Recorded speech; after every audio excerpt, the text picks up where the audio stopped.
The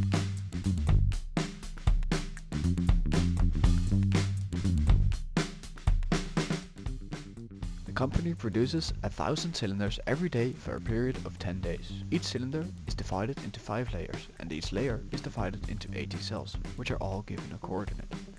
This cell, for instance, will have coordinates 0, -4 and 4. They are assigned to the lower left part of the cell. Each day the company conducts a test, a destructive and a non-destructive one. Let's start with the non-destructive one. The cylinder won't be touched, only scanned. This will be done on the top and bottom layer. The destructive test will destroy the cylinder. 20 cells are randomly selected and tested. Safety Authority has given strict regulations for the cylinder on the concentration of nickel and chromium. These are stated on screen. The Safety Authority will, at the end of the production process, conduct a test themselves, selecting 100 cylinders on which they will perform a destructive test. Now the company would like to know how much they are expected to be fined at the end of their production process. It is our job to compute that fine. Hence, we have the question, on the basis of the given data, will the company receive a fine? And if so, how large will this fine be? Now we are given some data by the company, and by some data we mean a total of 40,000 tested cells, from which 2,000 are from the destructive test and the other 2,000 are from the non-destructive test. We found that these data sets could be combined since the data follows the same distribution. This was done using the Kolmogorov-Smirnov test. Now that we concluded that we combined the two datasets, we happily do so. We are now interested in what the data tells us. What is the influence of certain factors such as the coordinates of the cell or the time of day on the amount of nickel and chromium in the cells? We have researched all of these factors. The most important factors we have a closer look at, when we start with the time of day. Every produced cylinder is assigned a production number which starts at 0 every day. So number 1 is the first cylinder produced and number 1000 is the last for that day. For the production time we see that after cylinder number 400 no more mistakes are made. So we add this to our list. Now we are going to have a look at the location of the cell.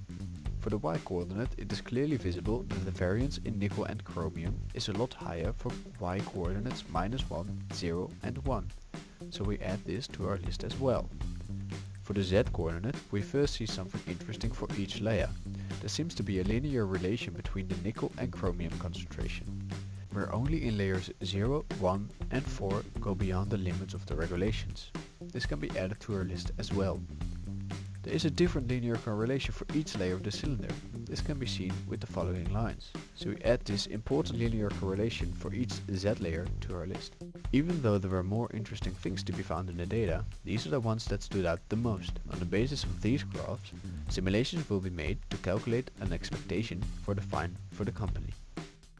We have a lot of data to work on and a lot of observations made in the previous part of the video. First, we discard 2 of the made observations.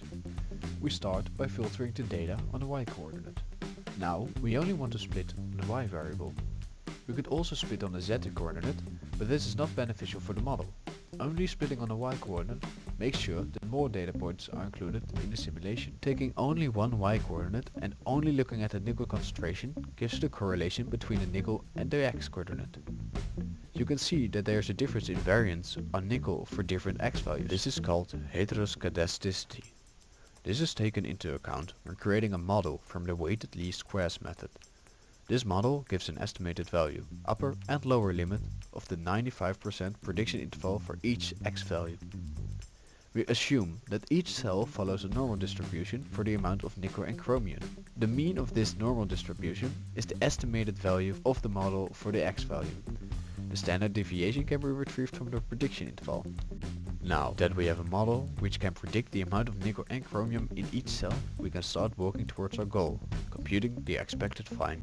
In each simulation, we act as if we were the safety authority. We take 100 random cylinders and test 10 random cells. We made 2 different models for the simulation, where one of these models performed better.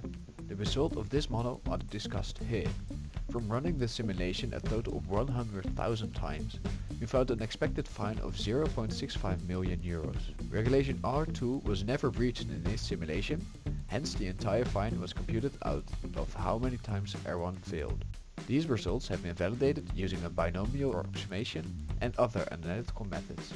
Thus, we know that the fine for the company will be 0.65 million, and with certainty of 95% that the fine will be under or equal to 2 million.